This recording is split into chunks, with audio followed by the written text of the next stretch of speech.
Welcome. The situation is this. I found myself stranded on a beach in northern Michigan. My skiff was heading south along Lake Michigan's front, and the fierce winds of April blew me to the sand. Skiff nearly capsized. I managed to save my life, but however, none of the boat was salvaged.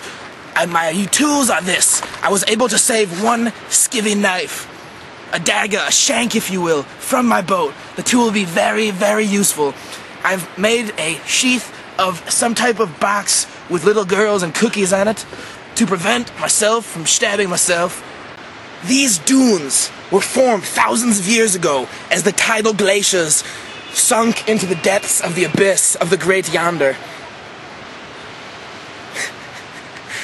The first thing I want to do is find a high point to get my bearings, and so I'm going to do that now.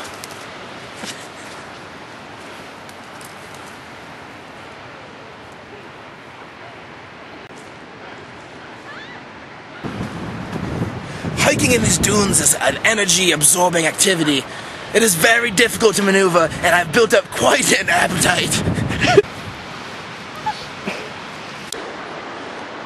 To quench my hunger, I will now attempt to craft a weapon and pursue hunting small game. Follow me now as I take you on this journey.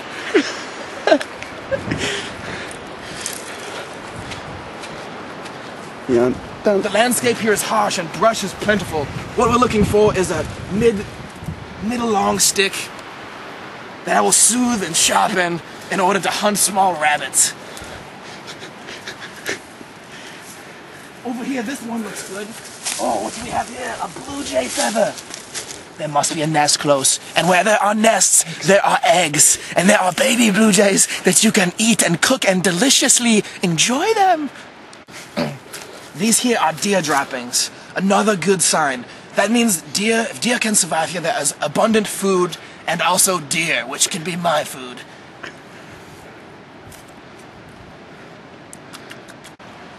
Not a delicious snack, but they are full of protein. And these ones are actually warm too, so they will heat up my inner core. I found a potential spear weapon. Now what I'm going to do is just simply break away the little branches of this.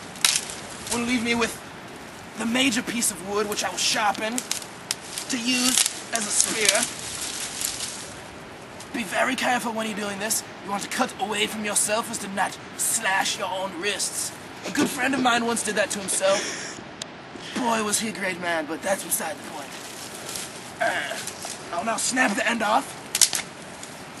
As you can see, this wood is fresh. This is an ideal piece for your weapon. Now we'll simply sharpen it. Smooth strokes. Sharpen the point so it will penetrate the flesh of an unsuspecting mammal. When you have your point sharp as you think you need, then you're ready to begin hunting.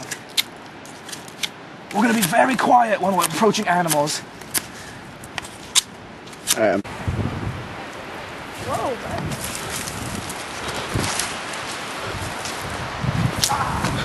Damn it, it just got away! Those squirrely bunnies are very fast and slipped through my fingers like that dime piece at the bar last night. That rabbit got away, but I found a snack that might suffice. This here is the northern moss. As you can see, it is a very wet type of moss and it sucks in much moisture. Although there's a little bit of sand particles in here, you can eat this as a little snacky snack. Delicious little, yeah, fucking delicious moss. If I was at home, I would dip it in chocolate, but unfortunately, I don't have these luxuries here, so I won't do that now.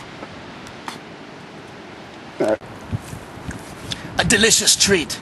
As you can see here, a great way to get your bearings is look at moss. Moss normally grows in the cool, shaded regions, so on slopes with heavy moss, they usually face north. As you can see here, there's moss on this side of the mountain, suggesting it is not in the sun often, and this is indeed the north direction.